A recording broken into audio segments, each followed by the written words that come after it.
Bismillahirrahmanirrahim. Amadana Allah Ta'ala to barka ma hina tigido la hina kare len tigido. Ya ayyuhallazina amanu. Alako ya aw mamun liman yara. Kunu qawwamina bil qisti. Ayke jobaw ye ni kele yaye. Shuhada lillahi. Akasera jo alay. Walau ala anfusikum. Anna saradira kunde kay kasera jo alay kala wala taktumu shahadata. Ayo fanyi bakara kono de. Wa man yaktumuha fa innahu asimun qalbu. Ni ala kasera dogo. I duskun i kɛra i duskun bɛɛ lajɛlen bi kɛ jurumutɔ ye ni duskun tiɲɛna o kɔrɔ ye farikolo fan bɛɛ lajɛlen bi tiɲɛ cogo la an ka seereya jɔ ala ye. awil walidaini wal akrabin. awil walidaini walima bangebaa fila i ka seere jɔ wala akrabina ni masurnamɔ o kɔrɔ ye jumɛn hali ni i y'a dɔn k'a fɔ joti ninnu bolo i ka ala ka seereya jɔ o kan o de ɲininen don kana fɔ nin ye n bangebaa ye kana fɔ nin ye masurnama ye. Ala ka tiɲɛ seereya mana na i bɛ min don a la i k'a jɔ kuma de bɛ yen nɔ. in yakun ganiyan aw fakira. in yakun ganiyan seere bɛna jɔ maa min kan ala ko n'a sɔrɔ nafolotigi don aw fakiran walima dɛsɛbaatɔ don kɔni jumɛn i kana dɛmɛ a ka nafolo kama nin fana i kana hinɛ a na a ka fantanya kama ka sɔrɔ jo t'a bolo k'i bɛ jo d'a ma diyagoya seereya la ala ko i kana kɛ dɛ. sallahu awla bihima ala de ka kan ni ninnu fila ye.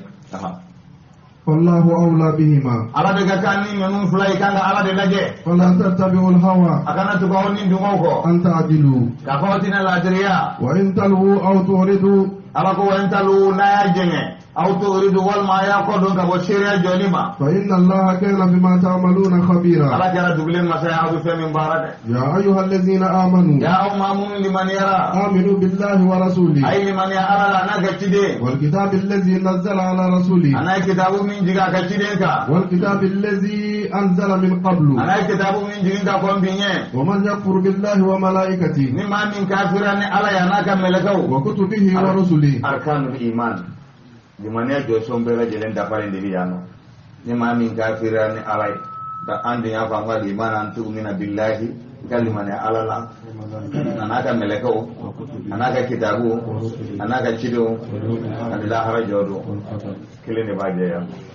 Ya saba. Kelen t'o de bɛ limaniya jɔsen bɛɛ lajɛlen jɛ nin yɔrɔ in na. A bɛɛ lajɛlen fɔra nin yɔrɔ in na. Ala ko ni maa min kafira ni ninnu bɛɛ lajɛlen ye. Fakat dalla dalalan ba'ida. Kira tigi filila fili min yɔrɔ ka jan ka bɔ tiɲɛ ma dɛ.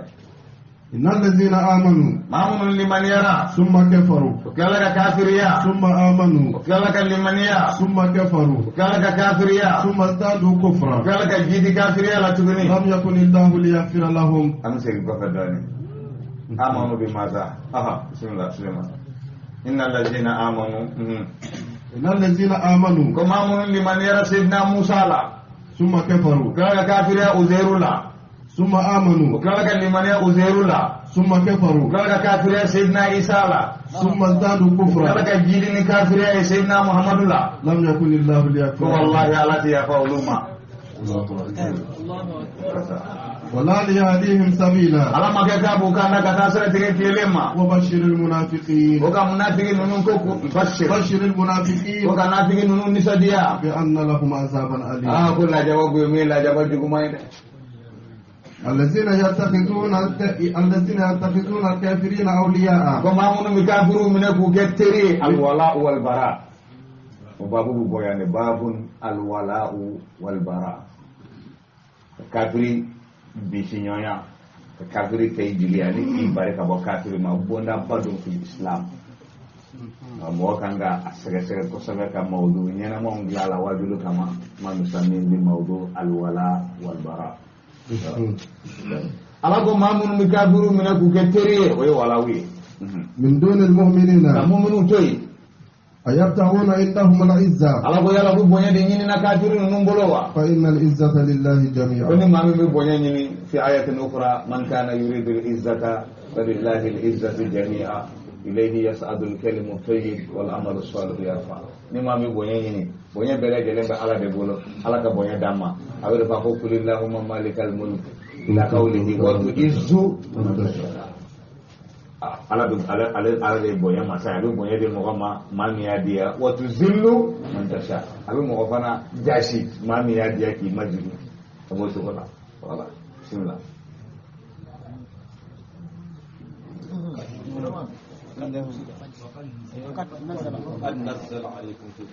وقد نزل عليكم في الكتاب وعلى يجيوكا كتاب الله أن إذا سمعتم آيات الله لا يكمن من على آيو يكفر بها كافر بكن على آيو ويستهزأ بها والما يلبون بكن على آيو فلا تقولوا معهم نما سبون وفدا قرآن بالله بسيارة بارودا والما كرك حديثه بالله بسي بارودا والمسلم يا يرى شعار أتمنى بالله بسي بارودا kakana bi mo yere ko he ko le ka ko sa islamo yi ka ko ko ma bi dare ko ka nyewli ka critique sa islamo mo sa hoyi nugo ala bi nugo ala ti hal yasawi allazina ya'lamuna wal ladzina la ya'lamun ko ka do ah tsere kede ala ko bi lago su yoro ala ko fi ko niya o yoro yi fala taqudu kana shigide kana sugu no bede حتى يخوضوا في حديث غيره buka tugo ba baro wala la mi to ye إنكم إذا مثلهم ni sigaw mo fa ala ko buka la go yoro me kasi ka la me innakum la misluhum ikeru no onay kana siga to me yere kala kafiri إن الله جامع المنافقين والكافرين في جهنم جميعا qala binna jannabigu an kafiru ala bu bela jeren faranyo ga ku jigi jahannama ko ronyon te الذين يتربصون بكم nafigu de bituguma kafiru bo to lo sanke aha wa alaikum salam bismillah oho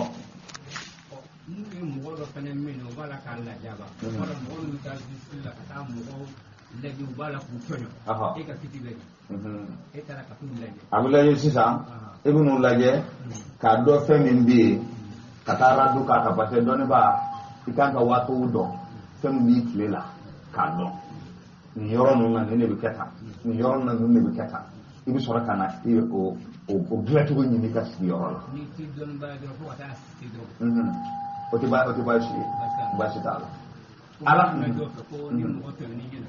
ta so ibi se ga isi ko bala ti se ni se ko ta la ti kana ta ka ni o mahakama mo go se ka to la de o mahakama ta le ba shi ta la ni yoro yi ala yara bi ta la go shi yoro ni yero ko nunu ga baroda nunu ta foila ni islam ya la go silite mai de bo yoro kan sisa aha ala kan be sababu ma ati be ka shi be hulu de no aha fuka ta baro wara dan ni min to aha الذين يتربصون بكم ما من بك ما كنا نك ناو اسلامو تا ابنا صرايا او de yat tarabus he karsan nun da he to da ابنا صرايا halatin ne tarabusi وإن كان لكم فتح من الله ala ko ni da taw ma mun bika aw ma kono ni da le ke na aw islamo ye ka bo ala yoro قالوا ألم نكن معكم e buna ko islamo ya lam nakun ma kum ya an ko dinyo ko ko rajum na fi budo ma bishege ani ma afla de tumbe ko mi kira kilela abela jere na fi buye ni islamo bi sedi nyon fe kira ma ujira ma sila na ka sahaba kelinte sahibu ahadithil fitan hadisan mun be na alaba fitna hadisau jarabe ko bamu muna ke yela bana sahabato ko mikra ni nga anil ahkami Huzaifata ko kuntu as'aluhu anil fitan Allahu kali mikra ni nga de fitna mun muna ke yela bana kala ka falenya na do ale de ya sahibu ahadithil fitan donc kira nafigi ma bishege ani ma fla kira bedira ale de la aka kana fo mo ko de kana fo mo ko sutra kun kari kira ko du ibaye kira ba hadisa do be amsinga ko ma balu aqwamin yafaluna kaza wa kaza mun be jama ko do ma ubinin ke ta na ita ito ma doro abakar waye abu sutura aka sahabo yara ba do atigi ba do akeba ba do ka fani kuma bi ne ka fayata na ha atuma ba aba yara fatane ka bala men ni kira kunya ta to ma mun ne bi ka rasala ka ka sama abini ke aku meke sutura bi wuli ka bu ga foka ta se la harajo do Allahu akbar ma balu aqwamin mun ne bi jama ko do mo bi ni ka abo to wadila wa man satara musliman satarahu Allah yawmal qiyamah ni ma mi islam do sutura ala bi sutura la harajo do dumi ne ala ta ka malima ne lew la yukhzillahu an-nabiyya wal ladzina amanu tinna bi ma wol le dumi ani mamu malima ne lew atul le la harajo do kana ka ala kana le wa do ya rabbal alamin wa in kana lil kafirin nasib atuma munafiki ma bi shegi ni flajira le alela kira ka kana kuma mo ofe mo sigara yer la sayyidina Umar tarano fe ako Huzaifata akon nana mafi ma bi segini fulay mafi fujira na de nya nyini fe ka ke ala kama nyini ala bla nyana kira ma bi segini ma fula munu ni kira yu nya fo nyana o nya fo nyana ne umar bala wa antala bu dorne no fe Allahu akbar aku mar wallahi taala apa aku meni dorne ko on da ma yere la faman disi gosi ka ko alhamdulillah ko namido aljana ko Allahu akbar aljana ala tare yurisu man yasha min ibadihi o ma million chamane bi ala ila banko juya da ma la kan disi la banko juya ma la hadisa do bi nya kala bisira ita no goro normal la bi o hadisa en ba ko jugodi ka do la kelen biya do barake kay fa ni saya chabina be no monya kelema fa yasbiqu alayhi alkitab ala kala tiga du ko ma bina jana do ga baraga bita jana no ko ala kan tisi sababu juma min ka ada maden soro sababu min ka ada maden soro o de mamin do na islamera ni flan ni la ba ko juga bode soro ngam islamera directly ala ko de wallazina jahadu fina lanahdiyannahum subulana wa inna allaha lama'al muhsinin salkarabe aywa ala kan sawobe kan tunu yoro ina ambe dele ka dugo minu ken wala kan jo ami yuma minu ka ala ka ka na jo ala kana ka na fanya na nga yuma ke tai ibi juguma min ke a dogo yara chugo ala ka aka ke femba yi bulu men nu flai jandro a cene ka buda Allahu akbar kan yana yi ka ketala yumana fi dugu do da Allahu akbar bedri ka hikma fa tuma chama don bogo ba fu ma'siyatun awrathat zullan wa inkisaran khayrun min ta'atin awrasat 'izzan wa istikbaran ka kojugu min ko atigi be tila ka tige a yɛrɛ la k'i yɛrɛ majigi ala ye u ka di ala ye ka i ka ɲaga i ka kɛta la ni ɲuman dɔ kɛ ye ɲuman min n'a bɛ t'i bila yɛrɛ bonya na k'i yɛrɛ fanya ka bila i kunna k'a fɔ ne kɔni dora aljana na ka ban ka tila ka a kile don i pɔsi kɔnɔna na ka dɔw bali e tɛ don ta bɛ sɛgɛn a dora ale kɔni fa dora ka ban ka tila k'i bolo ɲɛsin dɔ ma nin tɛ don parce que nin tɛ ne bɔ ɲuman kɛli la karamɔgɔkɛ ye umar ta fɔ sisan umar olu ka aljana do foro yi diɲɛna yan mais avec tout ça a ma da la ka fɔ ale bi dɔn abubakar bɛ ten a ko law kanat ihda rijlayya fi aljanna wal ukhra kharijaha ma amintu makra Allah hali n'a sɔrɔ ne sen kelen bɛ aljana kɔnɔna na n dora ka ban kini sen bɛ aljana kɔnɔna a tora dɔrɔn ka numansen kɔrɔta k'a don ko ne dalen t'a la k'a fɔ ala tɛ se ka ne ka aljana don bari e do ye mun kɛ ala ko la i bɛ tila ka da i ka aljana ko la umar sɔgɔra don min na n k'a kɛra fajiri dɔ de fɛ cɛ min ye umar sɔgɔ a yɔrɔ la ye sahaba 6 faga ka olu sara ka fɔ umar ɲɛ yani umar ka sa a ka fatu a ye ci di a denkɛ ma abdullahi ibn umar parce que a tora ka furakɛ docteur b'a furakɛra docteur yɛrɛ nana jigi tigɛ a y'a dɔn ka fɔ a tɛ bɔ bana in na n'a ye nɔnɔ min nɔnɔ bɛ to ka bɔ kɛrɛfɛ a ko umar ma ko aw si ni kuma laban b'i bolo i bɛ se k'o kɛ dɛ ne kɔni n ka dɔn ta sera a dan na i tɛ bɔ nin bana in na o yɔrɔ la a y'a denkɛ wele abdallah ibn umar a ko i bɛ taa fɔ an ba Aisha ye ni sera i b'i hakili to i ka kuma fɔta la kana fɔ ko amirul mu'minina b'i ci dɛ i k'a fɔ ko i denkɛ umar ko kana f'i ye ala de m'a fɔ kuranɛ kɔnɔna na wa azwajuhu ummahatuhum o kuma na i bɛ hakili to a la n'o tɛ Aisha kɔni ye umar den de ye o a ko mɛ n'i taara i b'a fɔ k'i denkɛ y'i ci kana f'i ye k'a b'a ɲini fɛ i ka so kɔnɔna na kira dalen bɛ yen i fa Abubakar o dalen bɛ yen yɔrɔ tɔ min bɛ yen k'a b'a fɛ a ka sutura ye yɔrɔ y'i ka yɔrɔ de ye dɛ k'a b'a ɲini i fɛ ni kuma fɔra Aisha min kan ko nin ye kabakoba ye nin ye ala ka jarabi dɔ ye ne furukɛ dayana don min na n tora n bɛ ɲɛnajɛ ni Abubakar de ye n'o ye n fa ye ni y'a ye dɔrɔn n furukɛ n ma nege da ni Abubakar yeli ye parce que olu de ye teri ye Abakar no de ni faye o fana dynamique Umar ni yo ye ni no fula bela jele mo no wuta ni Umar yeli na fara ko de fana bena fatude ta faye na ko yoro en ko ba ka blala ne to germe ka labla ni rede na le ya fara ta faye ko ba ka blala adinke Umar sige Abdullah sigira kana faye na ko ummul mu'minin ako yoro bi ka blala akwama iba Huzaifa la jayi sahaba mu ko fosisa kira tun germe ka munafuka lisi da de ma ako Huzaifa wule kana ako kira germe ka lisi min jima ne ba la walan tala right Umar naka Umar ya Qur'an aya chama jira ka ben Umar ka hakillatai aga tusa amanya aka keta ulan wana amma ka aljinna do amma ka latige ka fuka kira ka ba iki yere la jaw konnana Uzaifa ko kuma ni fe ko kira ko ko ngan to gune ni na che atura ka kasha ko kashitala da iba fode mbala wa walan tala ko Umar ma ni fa tuni ala che akwai ba fode abana ba to lama abakan ka fare yake ko Umar itala Allahu akbar sallallahu yakmala ban fa Abdullah yana akuna la ya Allah tige ni kalfa minna ni selibe na kinka ya no ka silika ibe sigibili ka ta Aisha no fe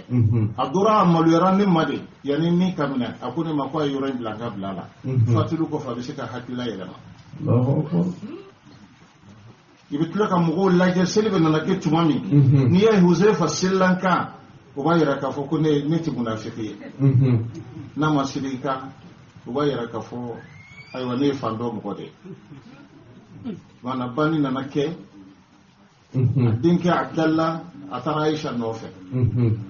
ko kini ni ga na soro yemi fo ibaka wala itaka ko flate o ne ya fo ne de abla ka blala yoren ya tade Allahu akbar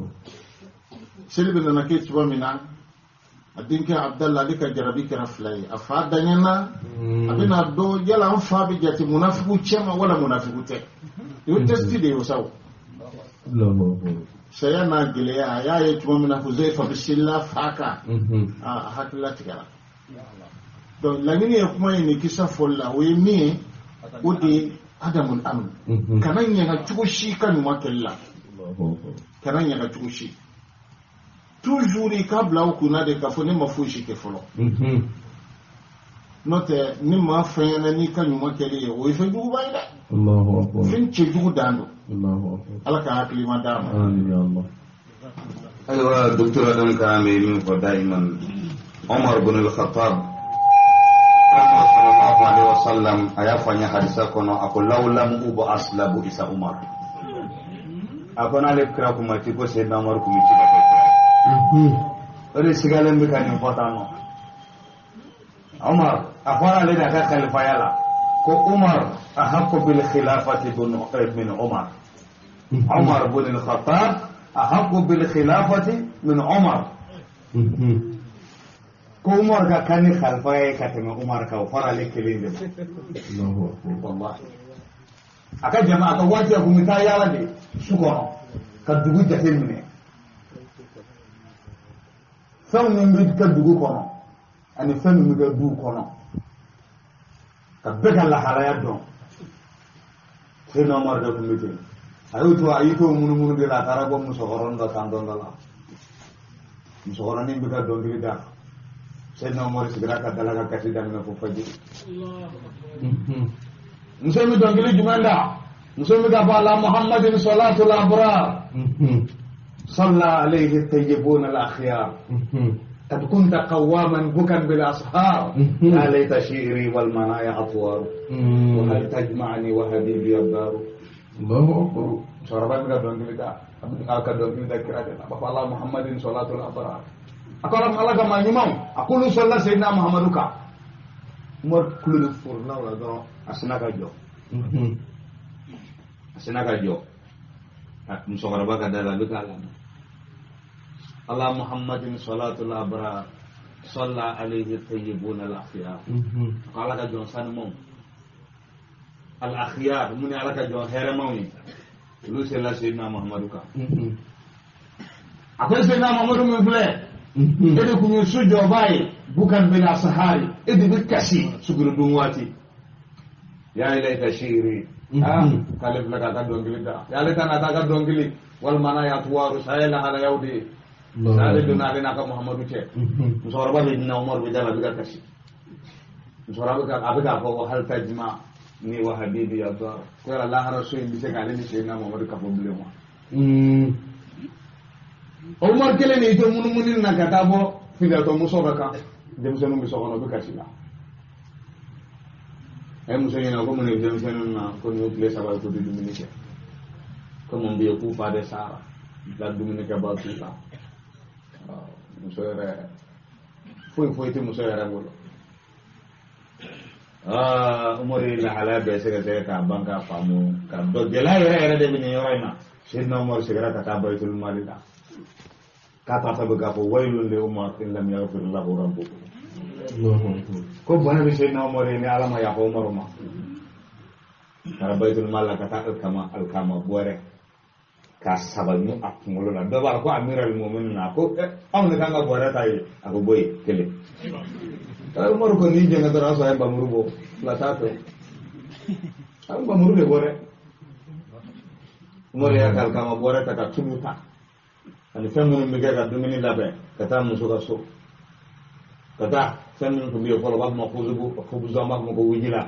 ngom ka ngom barabai de ka ba ma ko sina seri ka to lu ka ngom barabai labe ka dem sen mun kunu dem sen mun flaka dumine ke ka klaka kulanya damne so Allahu akbar sarga musoka kalo chama musaka ka jete ka dama ko ne ta to fule musoka ro ko mardo ne Tata musoga mako wallahi anta ahqqu bil khilafati min Umar. Aku wallahi idaka kan khalfai ka tane sayyidina Umar ka. Wa huwa madha? Umar. Umar ibn al-Khattab ahqqu bil khilafati min Umar ibn al-Khattab. وإن كان للكافرين نصيب أرادوا ناصرا يرى بكافرون بلدني قالوا ألم نستحوذ عليكم تكافرون فقال أما أود مسلم وكوا يا نافي كبار ديني ni islamo gayna wa fa'alam nakul ma'akum ni kafiru fana gayna wa fa'alam nastahwizukum alayhim yala amma awdeme alam nastahwizu alaykum yala amma awdeme islamin nun kawa aha wa namna'ukum min al-mu'minin ana aw kuma ne ga mu'minu ka toroma Allahu ya'kum bainakum yawm al-qiyamah ala bi kiti ga ni nyon jali kiyama jodo wa lan yaj'al Allahu lil-kafirin 'ala al-mu'minina sabila wa lan yaj'al Allahu sabilan ala tisraka fiyu للكافرين كافر على المؤمنين مؤمن كان على كان سببا الله أكبر إن المنافقين يخادعون الله ويسوا المرابطين بكم كورين هكذا سنة بدري أمس ولا بين كان كنكا على كان سببا إن شاء الله إن المنافقين يخادعون الله أكيد لك المنافقين يخادعون الله على بجانبا وهو خادعهم ala fana bu jafa al-jazaa min jins al-amal ka so jafa de ala ka bare abu sharuka jafa nyoma al-mushakala hala tikra dam ko tema wa idha qamu ila salati no wala ko bitaseli qamu kusala bitaseli u fara fagale aya ko laside na fara fanga ta sir do bu to fara sama sama na ya ma wana na tigido ya sama sama na ba ka ta to mun na til karakiri والله ناصرة أبدا من الشركة يتكلون على والله ترى كنت أقول وجعلت قرة عيني في الصلاة فوي ذلك أيوة إن شاء الله يراؤون الناس وهو يرجع مغولني مغولني لواتي متشلي ولا يذكرون الله إلا قليلا ولا يذكرون الله تعالى كسما إلا قليلا فناك مغولني بلواتي منا مذبذبين بين ذلك تاني كسكي باودو غلوني نيوانته لا إله هؤلاء ولا إله هؤلاء لا إله هؤلاء وتجتن نوفه ولا إله هؤلاء وتجتن نوفه ومن يضل الله فلن تجد له وتجتن اسلام وتجتن كافر فوري مذبذبي أبو جبلا على إمام فيلي فلن تجد له سبيلا لا كي سرا سورو كوتي كاندare يا أيها الذين آمنوا يا أمام لمن يرى لا تتخذوا الكافرين أولياء أكن كافرون من فوقاو جيجي من دون المؤمنين كمؤمنون توي مؤمنون والمؤمنون بعضهم أولياء بعض هذه قضية الولاء كافرون فنا بعضهم أولياء بعض كافرون فنا ينون جيجي إسلام ينون جيجي جوم كافرون ينون جيجي وشغلا الله كان ده سبب ما أتريدون أن تجعلوا لله عليكم سلطانا مبينا يلا بابك دالو بانيني دي على ما كو جو او كلا هر جودوا إن المنافقين في الدرك الأسفل من النار تكدالك فنافقوا قلوب جهنم تبغوا تبغوا كونو ولن تجد لهم نصيرا والله تدي دنا باسو ولا إلا الذين تابوا فلا جرى مامون بيلولو توبيرا وأصلحوا تكلك نيمايا شامانك واعتصموا بالله تكلك وبرني على جروباي وأخلصوا دينهم لله تكلك وكدينا فنان على نافي كتبي شارتي فله ngachare فأولئك مع المؤمنين وسوف يؤتي الله المؤمنين أجرا عظيما ما يفعل الله بعذابكم إن شكرتم على أقل جبا أو جان كتالي وبمك على لا إن شكرتم نوي على بركة على أقل جبا على أتفهم فرق أتفهم باك ما سيالا وآمنتم أنا أسأل إن شكرتم نوي على بركة أقل لمن يا على لا وكان الله شاكرا عليما على كرا بركة ما سيا على كرا دوني ما سيا لا يحب الله الجهر بالسوء التي لا يحب الله الجهر بالسوء من القول التي كما جوجو بانغي فيره كما جوجو بان حكو جوجو يره ما نمي كو جوجو بانغي اني ما نمي كو جوجو دوغو كاكي aka jurumu te kele ñu ay mimi ko jugu bang ale ka jurumu bi kay ale ka jurumu bi dugle bi parce que mon kama ale ko jugu ke ka klaka mo ko bla ka yere la de ga akeli la ala to ko jugu bang ni fere ko jugu kon may nga mamin ba do ka ke ko afsani mo way mamin ba bang parce que tay jurumu kele tay jurumu fly Allahu akbar kula yuhibbul jahara bisu ala te kuma jugu bang min al qawla kuma jugu bang ina to fere ni da jugu ya Selama makan ke ma da jugu yi selama makan ke dangani kelai wala nga hakili to wala ko sa selama makan ke ni sile ga illa manzul bani ma men to nyana en ya bugo na ti sila dinen de illa manzul ma fani ma men to nyana wa kana Allah sami'an alim ala kira nani masai ala kira bani masai in tuddu khaira aywa insha Allah تعليق الدكتور ادم ابنا تعليق دوكا ان شاء الله فليتفضل وكان سبب لا يحب الله الجهر بالسوء من القول إلا من ظلم وكان الله سميعا عليما نفسر يا تفسير تقومنا هذا تفسير بلفنا تفسير وردي بلي كما تقول فويدالا على تجناي ما بيسكا فوت مؤمنا إلا من ظلم نيتونا أبي كريتيا شوكونا atigi neni cogo min I b'a fɔ ten a ye neni ta de a y'a juguma fɔ cogo min na I fana b'a fɔ ten o cogo la parce que I tɔɲɔna de ne m'a fɔ alikati t'a dɔn a ye min fɔ a ye dajuguyali min kɛ ne ma segin a ka ta cogo la a tɛ dɔn kiri bɛ tigɛ cogo min na o tuma na a bɛ bɛn I ka kojugu fɔ tuma min na k'a fɔ a ɲɛ ka I tɔɲɔna cogo min na yaasa ka kiri ka tigɛ cogoya la a bɛ bɔ waati de n'o tɛ ni maa y'i tɔɲɔ I ka sabali ay mi fi ma e ka sabali kana fi fo o de ko ni karnu do mena yo so kiri tika sola ay juguma min fo ka fo kadi ngena ya fo tani jogoina o fana foli fana basi to la parce que to ne do na so ama se kiri tika sola ni saballa yinene e ki dajaka o de chaka e ma ikira ba fo ko akwa fa kadi sadora ko dora ko au do be so ka fa ne ka banene sawo ya ko ma bi son gi fa ni banene wa ko ni do ne sisa ni do fa ne afana tita ne na aywa donc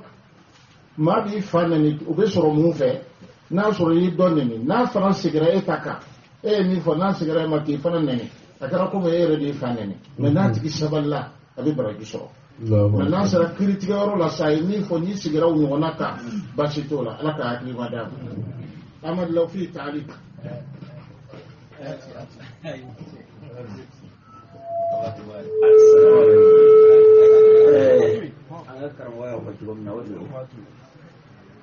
ita yi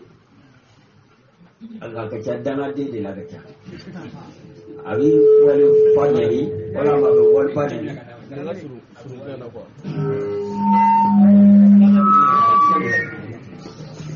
aiwa wani fanyayi wala ma wani fanyayi mai ta juru tana ya fana ya mabashi ta mabashi ita yi n'o y'a ta sara f'a b'i yɛlɛ ko ne ya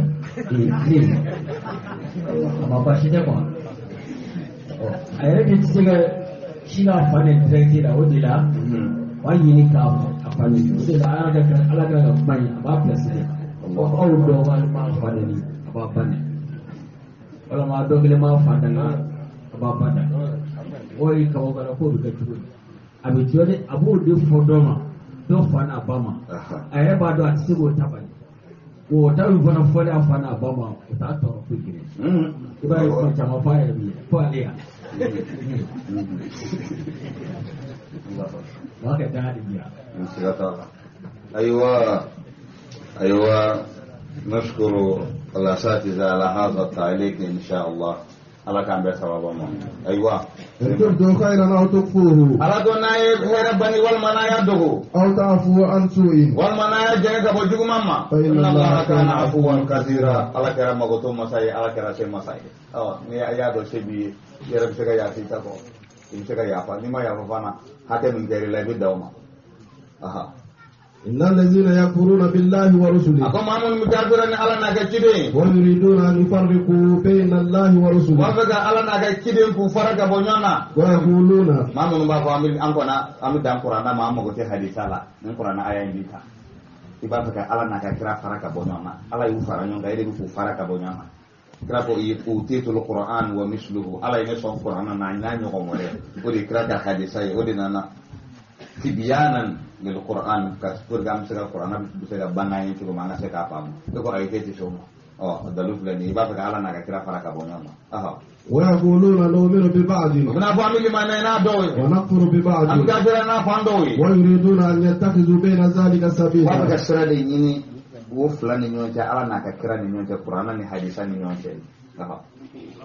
وعليكم السلام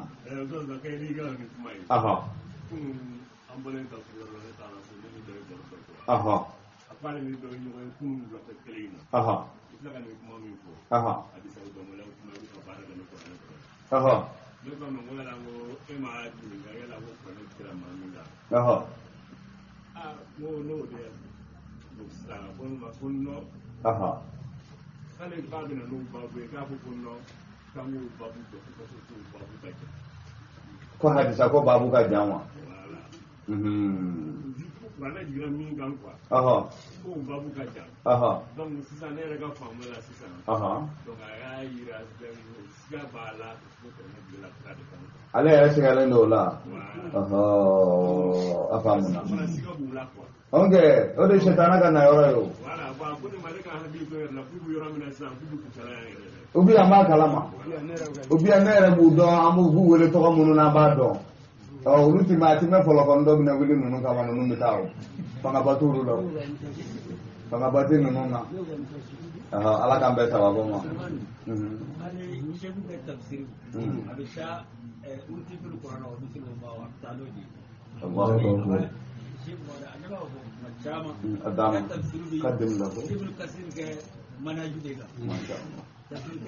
ko Ibn Kasir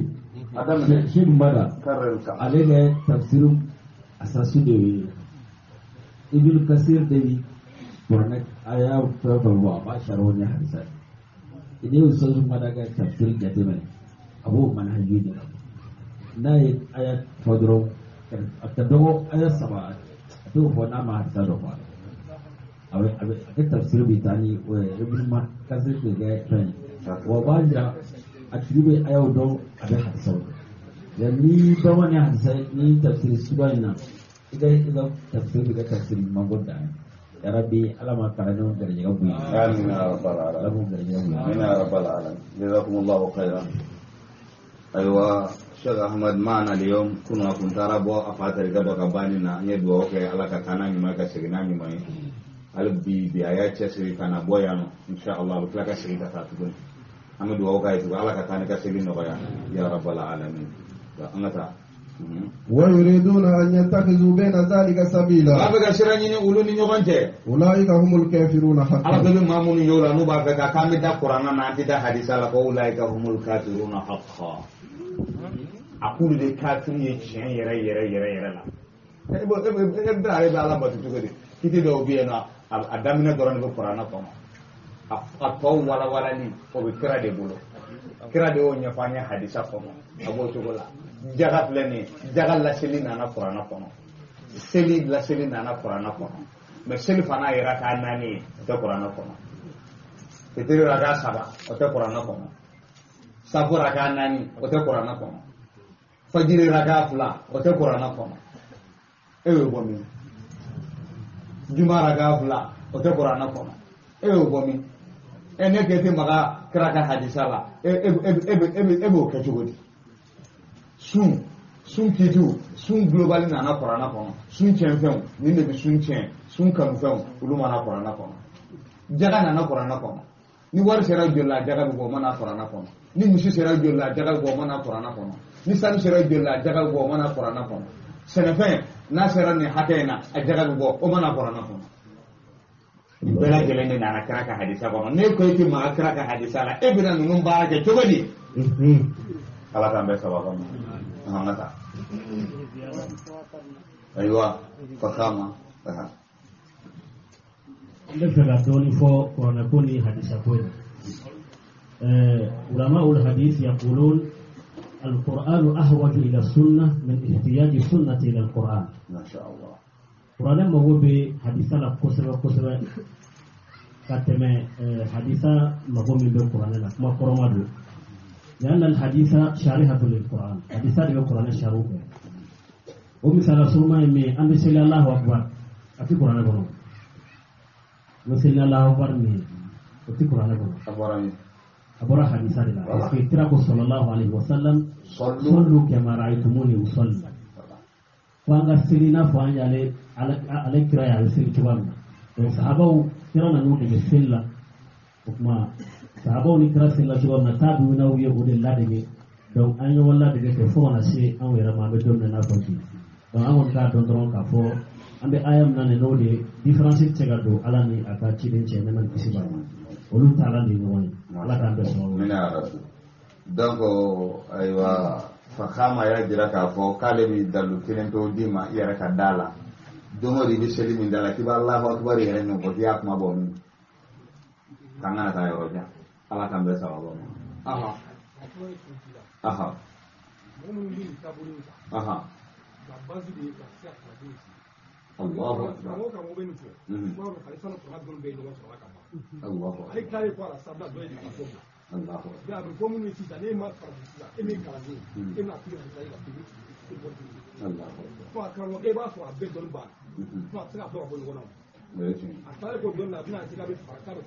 Kita farali do ni wajah.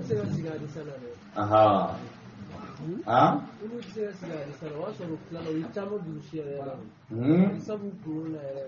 Nukon kongo fatu do shay la yo fi ne ablo do kono. Ala ka be sababa mo. Aha. Aha. Ha? Aha.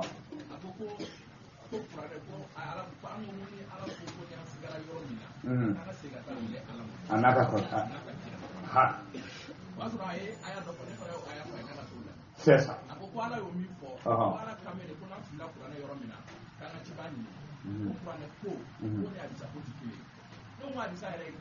Adisa ikibadi yo. Aha. Aha. Direct. Kosoba.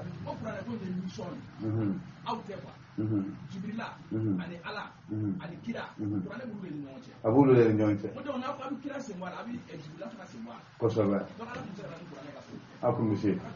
amina ya rabbal jazakumullahu khairan kalandenw minnu b'a ye ka minnu fɔ kalandenw k'u jija i n'a fɔ abu sababu nuzulu minnu fɔ an ye ani abu kurane a ye gɛlɛn minnu fɔ an ye an k'an jija olu la k'u durusi o de bɛ k'an bolo dalibu ye n'o mɔgɔ ninnu nana a bɛ se k'u kunbɛn n'u ye cogo min na ninnu yɛrɛ minɛ man go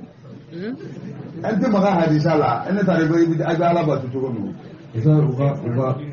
u ka diinɛ a bɛ bamakɔ ne t'a dɔn ka fɔ k'a sera a sera yan a bɛ Kucala ko bɛ nisɔn na bon ne yɛrɛ m'a dɔn ko adamaden barika bɛ se ka taa ban fo ka taa se nin yɔrɔ ninnu ma ɲɛnamaya kɔnɔ quoi k'i bɛ t'i don hadisa ko la i bɛ taa mun problème s'i yɛrɛ ma han am yuriduna an yufarriqu bayna Allahi wa rasulihi Mami ba kunni ka har ya bar kuma kun tando a ji su da bar kuma Allah ka ambe sababa ma ana ta insha Allah wa sadna lil kafirin azaban muhin Allah ko ani la jaballa ben kafiri la jabba mi mamajigi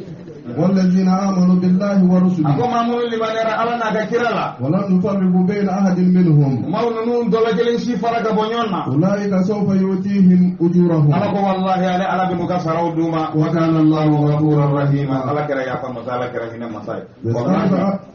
نيدو كحديث جلا دنيا دانا كادو كرا ko ka kira ka fɔlen ka sɔrɔ kira ka fɔlen tɛ ko ala bi cɛw bɔ o su kelen kɔrɔn dan na olu b'a f'i ye ko hadisa min dilanna so la ko nkalon don k'a tɛ se ka bɔ hadisa o cɛ la wallahi billah ala y'o kɛ kira ye a ko laysa al-kadhibu alayya ka kadhibikum ala ahadikum ka nkalon tigɛ k'a da ne kira la a n'a ka nkalon tigɛ k'a da ɲɔgɔn na o tɛ kelen ye dɛ o tɛ kelen ye dɛ la fond fe min be na be bulo kira la il faut faire attention haki yere dambe ka ta kira ka fasoma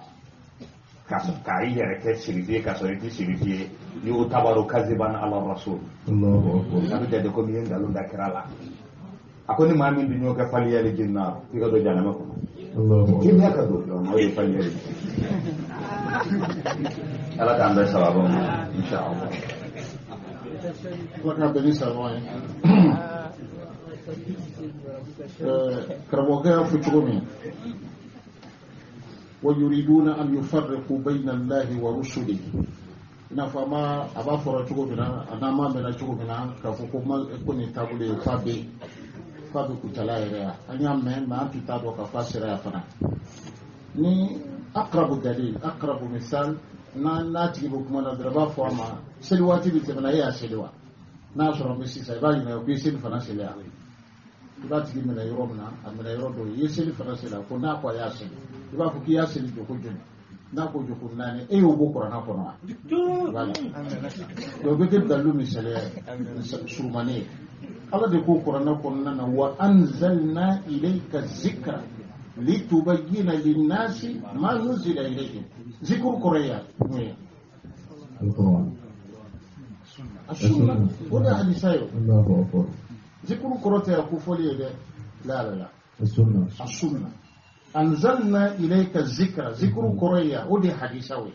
لتبين للناس ما نزل إليهم على كاكل مدام وتمنى من آيين كرموكا تفسير تقومنا يريدون أن يفرقوا بين الله ورسله tafsiru fulana min bala ka faruka ma do de be o ba fe ka ala anaka cidum ko faraka bu nyona tudi do be aba fo ko an kon dalilu isa la nga muhammadu ko ko tice na tafarraqta bayna allahi wa rusuli wala ba fo sisa ko an dalilu musa de la ina fo shifu ma isa chrétien ta an islamu ta ulu ko ni be kalunde fa tafriqun bayna allahi wa rusuli abin da falako ni kibe limana ina fa anta bana ayat wala tugumina yu'minuna billahi wa malaikatihi wa kutubihi wa rusulihi amma fa ko wa rasulihi nan tarabbakara labana fa na ba fo todi amana ar-rasulu bima unzila ilayhi min rabbih wal mu'minuna kullun amana billahi wa malaikatihi wa kutubihi wa rusulihi لا نفرق بين أحد من رسله وآيات فلان هل أمير الإسلامي نيكو محمد تدي جين عليه الصلاة والسلام إلى إيسا فيلوسوف دي دون بعد دو كودو تكابو كتما واتي ماوكا إكافري على الله أكبر من يكون يده يا أركان الإيمان يا ما فوق الإيمان بالله وملائكته وكتابه ورسوله أفرت ولي ورسوله لا نفرق بين أحد من رسله أنت تفرقوا دواني تيدن نوشيدين وكي إدارة محمد عليه الصلاة والسلام شو منا كفو تيدن له إكدالا فنا كفو عيسى أني فنفنت من على يمينتي على ديوتي وتو يرفق مفورا ala ka hakilima dama kuma ma faka yira la ka fa tafsiru fula bebe ka da ciden dora ka do toy ka différence ke ko ne be ni ta ni ta di ceni ti ceni ikado ka fo ko jugo ani ami min fana fura sisa ko ni tabulu kura imbe ko fana be se ka do a tafsir ko nana ala ka akli ma dama aywa Dr. Ahmad daye munasaba min dama nga hakli to ala parce que ni ye kira kelen galon tigaya ye kira ben galon tigaya an ga limana ay jume sidna Musa ya ala ka kira ye monon tugura ko le yahudiyawi sidna Musa ale talen ko kira warawna uzairuna donc Musa ka wat talen ko fe uzairu fana talen ko fe kira chama na foka na se sidna Isa ka watima sidna Musa ya mi sidna Isa ko kira min biya ta ko kira bakile ani kira kamana na nabi ma bakile ani kamana zakarahu al-alim ash-shawkani fi tafsirihi fath al-qadir waqama donc nin kira nono ibidala ka bela jelen bora ala yaro ngani nin ka mission de bana o ta bani kira bara mana na don ta bijo abana kuma ngode kan kwa sayyidina Isa ka kira yin on da bala mais kira Muhammad na tuma mina sayyidina Isa ka tabulu kan da jo kata mai sayyidina Muhammad kai munun banoma luka ta kira da mina odo namun sona sayyidina Isa la yani kira kana rubela jelen mi hudu aljana ko ala kan be sababu mo ko imi tene quoi ha bismillah aha abo kalama ka jam sayyidina Isa ma diga be ngoroa ko ko de baro ka be abe ngoro ye no ala kan be sababu mo aha yas'aluka ahlul kitab aha kadota aha aha aha amma ko ne mako at-ta'wil ko sabe aha ala ka ba sababu ay ko sa dina na to ne ka kula ne yo wala ala ka ba sababu yas'aluka ahlul kitabi ako kitabu dungo ko kini ninga an tunzila alaihim kitaban min as-sama'i kufo kurgo kada kira yara ka kira yala sayyidina Umar ka kira yala ka kitabu do de ka jini ka bo sankolo la a sebeno no la ni bataki yara bora ala yoro kana de aw fulana ma afa da kira ka kira yala kulu sura ka fa'i Allahu akbar wa qad sa'ala Musa akbar min zalik e ko te fo yo ala ko sayyidina Muhammad e ta dana ni ma kuye Musa deli fena min ka jugene tayo faqalu arina Allah jahara ko sayyidina Musa ma ala kuma nen ko hola Musa ko ala kuma na koy atoya nga yede ko sayyidina Musa be ala de jirana nyengwe فأخذتهم الصاعقة بظلمهم kele ko saya usoro nuga yara kuntonyo wi ثم اتخذوا العجل من بعد ما جاءتهم البينات ala flaga jate kana femin tamana le ni bani Israel kawte Allahu akbar kada mara abdu ka bani Israel kawte aina ala ka nema ko suma is mamina nyenin kawe mamina nyenin kawe aina ala ka nema ko suma is qultum ya Musa lan nu'mina lak is qultum ya Musa lan nasbira ala ta'amin wahid is qultum ya Musa uye kabako munu na tamana ala nucha ala fulaka karanye sisa we adam na to goto wala arina Allah jaharatan Musa be ala jirana nyenge ala kuma nugo Musa kanya kuma kan ko ngata yangai Allahu akbar ثم اتخذوا العجل من بعد ما جاءتهم البينات kala ka turade mbatu senna Musa ala ko lengo faka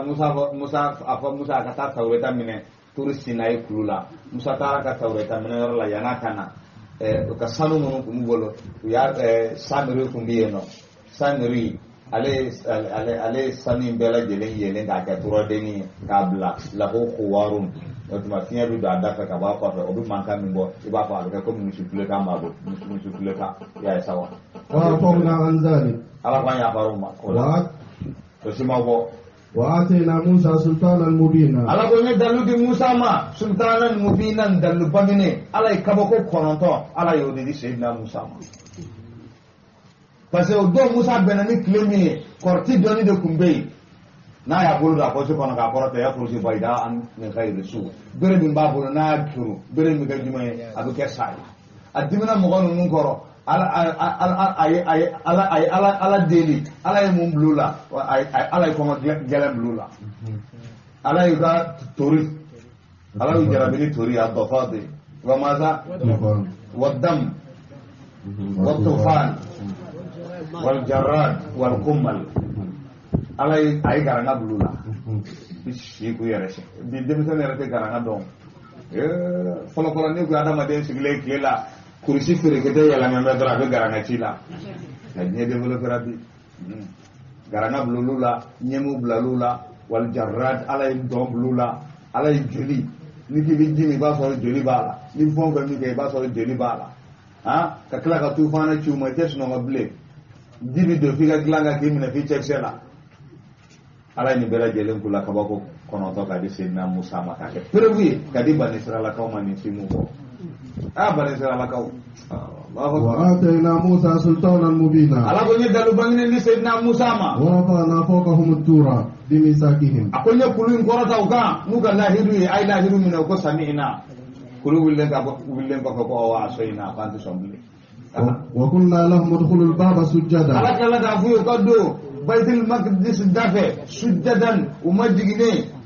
وقلنا لهم لا تعدوا في السبت وقولوا hintatun ka jumu bin kuma ko nana ko hintatun kulu nana alkama nyina الله أكبر a kɛra problème وقلنا لهم لا تعدوا في السبت ala nana f'u ye k'u kana dansa ko sibiri وأخذنا منهم ميثاقا غليظا o de la ala ye juma di manden tɛmɛna ala y'a ɲini juma de ka kɛ batu ye fakhtalafu fi u fɔra ɲɔgɔn kɔ a la o tuma na ala y'a di kira ma falyahudu lana tabu'un o tuma yahudiyaw olu ta bɛ kɛ samedi ye chrétienw olu ta bɛ kɛ dimanche ye ala ye muhamadu mandenw de kanda ka taa ka juma di an ma o b'o cogo la ninnu fana ala ye juma d'u ma u fɔra ɲɔgɔn kɔ a la yan tuma min na u fɔra ɲɔgɔn kɔ a la ala y'a tunu u ma sɔrɔ bilen ala k'an bɛɛ sababa ma inshallah فبما نقضهم ميثاقهم أي فبما نقضهم أي فبنقضهم ميثاقهم ala ko ka sababu kɛ yu ka lahiru borotoli min kɛ ala ye lahiru min d'u ma o y'a bɛɛ lajɛlen bɔrɔtɔ وكفرهم بآيات الله anu ka kafira sababu ni ala ka ayaw ye وقتلهم الأنبياء بغير حق anu ka nabi ɲuman fagali bi ghairi haqqin ya ye sawa ka sɔrɔ a ma kɛ tiɲɛ ye u ye nabi ɲuman caman de faga وقولهم قلوبنا غلف ala yɛrɛ ma ko yasin kɔnɔ wa ko cogo di de a ko fa azazna bisalisin an ye arsalna ilayhim isnayn fakazzabuhuma fazazna bisalisin kira caman ne kira ninnu ma u ye dɔw ngalontigɛya u ye dɔw faga ala ye ko fariqan kazzabtum wa fariqan taqtulun a bɛ jamakulu dɔw ngalontigɛya a bɛ jamakulu dɔw faga ala de bɛ ko fɔ ko hali bi u bɛ ka ala ka nabi ɲumanw faga bi khairil haqqi ka sɔrɔ a ma kɛ tiɲɛ o ye problème dɔ ye tuguni Bani Israilakaw وقولهم قلوبنا غلف ani Bani Israilakaw kumakan dɔ ye jumɛn ye tuguni u ko qulubuna ghulfun ko tɛ tugula ne b'an dusukun na ko kira kana jigi wulula ko Musa kana jigi anabi min fɔ an t'an mɛn de بل طبع الله عليها ko to ye ala de ye kunangoya ta fɔ sigi بكفرهم n'u ka kafiriya sababu ye فلا يؤمنون illa إلا qalila ala ka dɔgɔ fɛn na buli man yamina وبكفرهم ala ka n'u ka kafiriya sababu وقولهم على مريم بهتانا عظيما ani ye kuma min fɔ an ba Mariyama ma buhtanan aziman kan nkalon da an ba Mariyama na Allahu akbar ye nkalon min da an ba Mariyama na ala yɛrɛ bɛ ko fɔ cogo di de u ye nkalon min da an ba Mariyama na ala yɛrɛ a ko Isa dancogo inna masala Isa inda Allahi ka masali Adama khalaqahu min turabin summa qala lahu kun fayakun Sayyidina Isa danani kun fayakun kuma kan de nga u ye nkalon da an ba Mariyama na o ko lakad ji'ti shay'an fariya ina ni kabako koyi Mariyama e sɔnna nin na ka den sɔrɔ ka sɔrɔ cɛ t'i fɛ ma kana abuki mara saw e fa ko ti ma jugu ye dɛ ma kana to ummuki baziya i ba ma da sumuru bari Allahu akbar ni ne kuma jugu ye k'i wele k'i bui danbe f'i ye fɔlɔ ka sɔrɔ ka jigin kan yen ne kan ba wele fa an ba Mariyama ala ko de wa qawlihim anu ka kumakan an ba Mariyama ma buhtanan ngaluna aziman ni ngalun bai وقولهم إنا قتلنا المسيح عيسى ابن مريم anu ka kumakan ka buye Sayyidina Isa faga رسول الله ni ala ka kirai وما قتلوه وما صلبوه ala ko wallahi wa ma qataluhu ma Sayyidina Isa faga wa ma salabuhu ma Sayyidina Isa gege ولكن شبه لهم subbi halam ala Sayyidina Isa bonyon fe ya suran bla mo do la yo de faga ko genge ala yalana ni ay mala ko blaka na ru yalana sayyidina isa ka ta sankolola hayyun fi samai ali ba nyana man biye sankolola wala sayyidina isa nyana man biye sankolola kiramo sallallahu alaihi wasallam abu baka hijila ana nasema fi mawdin yusamma yarana baka mo fajr rawha aqul la yuhil aqul wallazi nafsu muhammadin bi yadihi aqul galna masala ni muhammadun ni masala mbolo aqul la yuhilanna ibn maryam bi fajr rawha aqul wallahi sayyidina isa abuna labbaik allahumma labbaik abuna fo fajr rawha abuna tamani yoraina hajan aw mu'tamiran aw la yufanniyannahuma ko sayyidina isa abuna tamani yoraina fajr rawha kirane bina fo jeni nya labance abitame abu labbaik allahumma labbaik ba ko ni yoraina abu kata hijila wal ma kata imrala wal ma ka la ka nyote dan wajira ka fo sunnatullahi fi khalqihi nabi man bela jele ne hiji am fa kata am fa damana fo kata bla kra labana nabi man mun bela jele ne hiji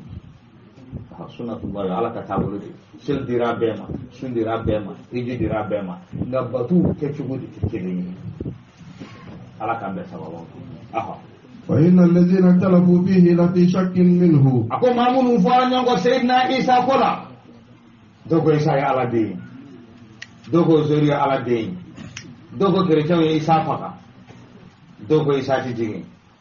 lafi shak minhu ala bu bisigala isa ko inade ما لهم به من علم ala ko ga doni tula إلا اتباع الظن aku bituganya jigi dorane ko وما قتلوه ala يقينا ko wallahi dangania yere la sayyidina isa ma faka siyo بل رفعه الله إليه ako te ne ala ya korata kata sangolola وكان الله عزيزا ala حكيما kera bonye masaya ala kera ko do masaya وإن من أهل الكتاب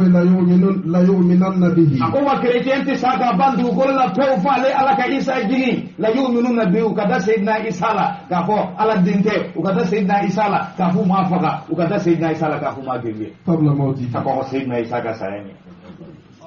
ويوم القيامة يكون عليهم ako wala شهيدا harajo da ko kata sera jofa فبظلم من الذين هادوا hali ga yahudi on no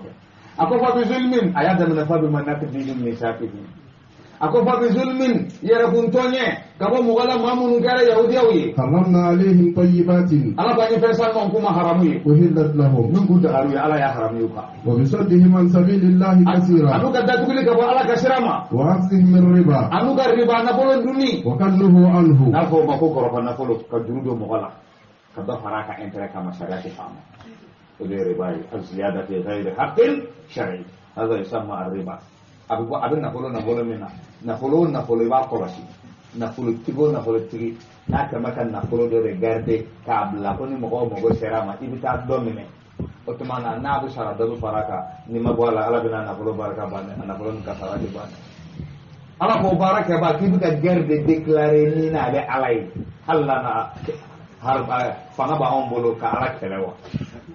ko ni mamin ki tire ba bara da la ki buka garde déclarer ni ina de alay